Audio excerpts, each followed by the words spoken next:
Good afternoon. My name is Sam Baseline. Welcome to my YouTube channel. Yeah, we're here at the Middletown and Hummelstown Railroad in South Central PA in the Susquehanna Valley, and we're looking at two PCC cars.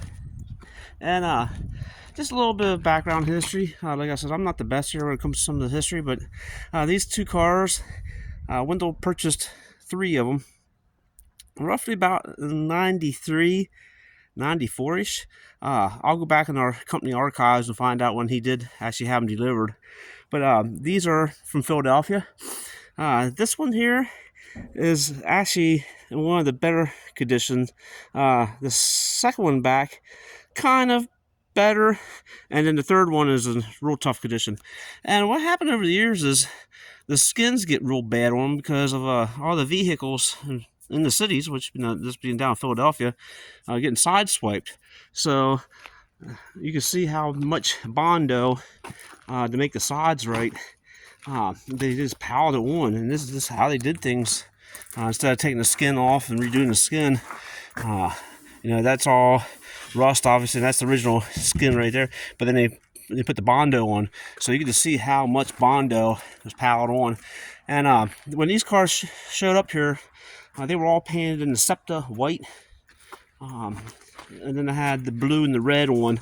So over the years, Wendell went ahead and had the volunteers go ahead and put the paint on. And as you can see, again, anything else, you gotta use good quality paint.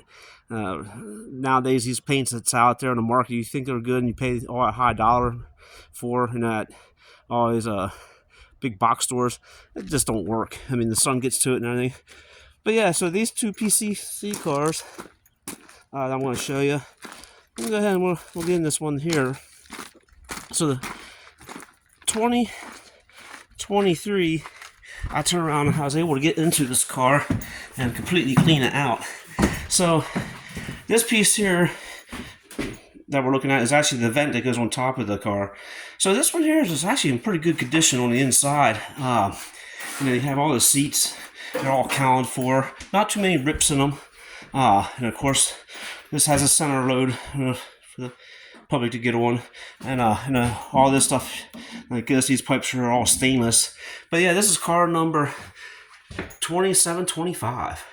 So it's actually in pretty good condition. It has all the eyeball lights. That's what these are here. And then it has the central eyeball lights here.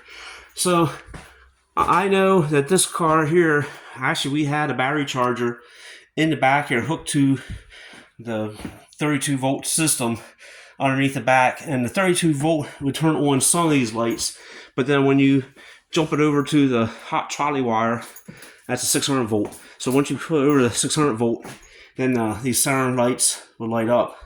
But yeah, so actually when we had the battery charger hooked up, some of these controls up here did work on the dashboard.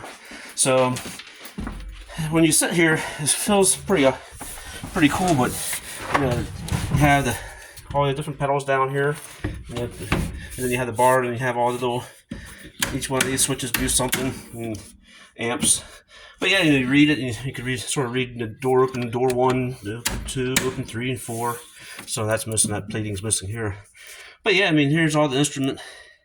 Dim the headlight. So the problem with these particular cars is you have to have a loop.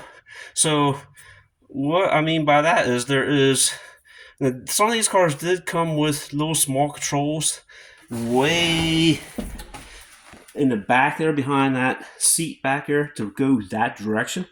Problem with that is you're actually running the pickup wheel, the pickup shoe on the hot wire, which is a single wire, and you have a chance of derailing that and losing power off that grid system, off the trolley wire. So yeah, so I mean, this is pretty neat how you sit here and operate this. I've seen it done already at the streetcar museums, so I can't wait to see this one be. One of these are going back and actually be put back in service again. That one's going to be used for parts. But yeah, I mean, this is actually, so the gauge out here, we're looking at this track gauge we have, which we already done built panel for one of these cars. This PCC car is actually sitting on this outer rail and that rail there, and that is the burl gauge uh, wide gauge, because that's what these cars are from being Philadelphia, and that's 60 from that edge right there to that edge of that rail is 62 inches and a quarter, and then the center track rail here is regular standard gauge. So when Wendell built this track here for display purposes, it has dual gauge, which the panel I built, and I did some YouTube videos on that, is going to be a dual gauge too for display of equipment. But yeah, so pretty cool how these are run. I know they still have them down in Philadelphia yet. And like I said, there's the number right there, 2725. And so you have everything here. Now the fare machine sat right here to collect the tickets and everything. And then we haven't figured out quite what these things are for yet. Don't know about that. And then up here is a scroll index to actually scroll and change the route. So that's up there. And like I said, this is with all the advertisement. I mean, this is pretty cool here to see this kind of advertising. I mean, just how cool is that? I mean, it's just pretty neat to get down through. And like I said, SEPTA. So yeah, they had the smaller seats over here to sit. Yeah, check out that. Now that's pretty cool. And look at that, Suzanne Summers. Yeah, look at that. So they have. Get out through an advertisement. So I tried peeling some of these out. Obviously, I tried getting Suzanne Summers out, and she's stuck up in there. So she'll just go with the car then. But I do think they do make replicas, of some of these advertisements. So like I said, it's gonna be quite interesting to see how this car turns out with a new home it's going to. And like I said, no smoking. And like I said, these are the 2-person seat, and over here is a single seat on this side. So yeah, this is car number 2725. So we'll go back here and take a look at the next PCC car.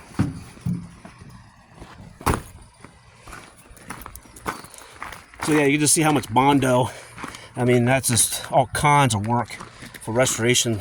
I can't say it can't be done, but one thing about these PCC cars, yeah, like I said, you need to have a loop system to go around and turn these cars around. You got to have the track at the end of the system to go around, like a balloon track, and come back on. Like I said, there's really no backup controls. But the biggest problem with these street cars is how thin the wheels are. They're not standard railroad wheels, and the tread pattern, that's like a 3-inch wheel. The regular railroad wheel is 4 inches. And then you have the magnetic brake. This is a big coil in here, and when you turn the power on, it just sucks it right to the rail, and that's how you stop the car. But yeah, so this car here has its own problems too. It came the same way with being white and blue and red with the SEPTA white, but this one here has a lot of skin issues. Here you can see where they did some patching on the side here. They cut it out here and cut it down through. And this one here has more leaks to it, and then of course it has the classic rotten. Being in Philadelphia with all the road salt. Well, here we go again with road salt. So this one here has a little bit more things to it. We call this the cushion car, obviously, because all the spare cushions that came with these cars. But hey, just the old canvas cushions. What can I say? Just try to find this material. And it does clean up. I believe it or not, 2 years ago, I did take one of these seats and I cleaned up with some good cleaner, and they did clean up. But there's a whole pile of cushions too. But yeah, there's more advertisement. There she is again. Look at that.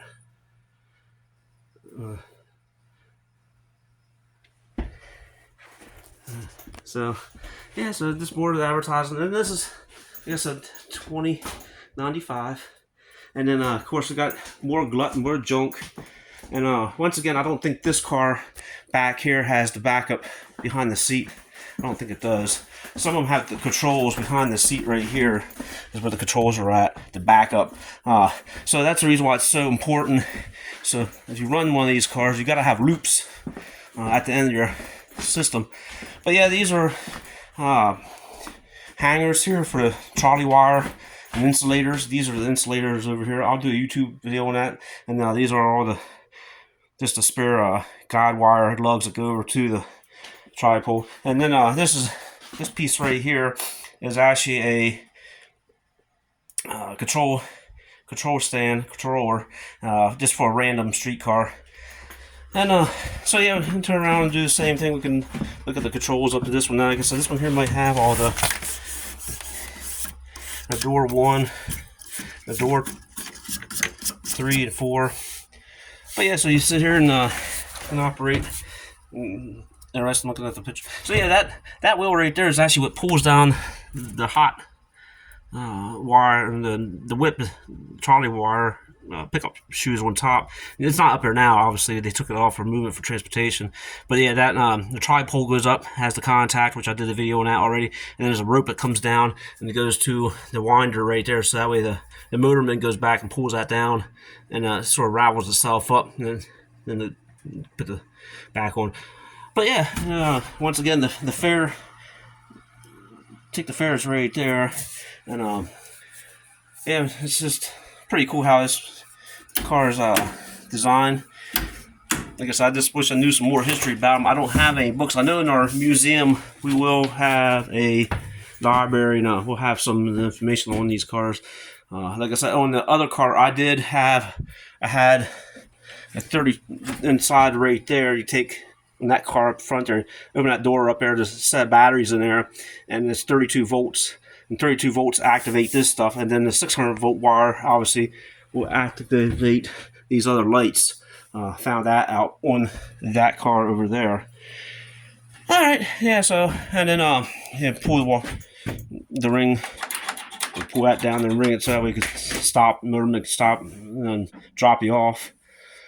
So yeah, it's gonna be pretty interesting to see how these cars show up, where they're going to, the new home they're going to. And I know they're going to take care of them very well. And I just Wendell had them for all these years, and just glad that they're not getting scrapped. And glad they're going to find a new home. And I'm just glad they are leaving, because it's just so much work here to try to get them going again. As we just don't have the time, and don't have the, I wouldn't say the know-how, but just don't have the time to work on some of this stuff.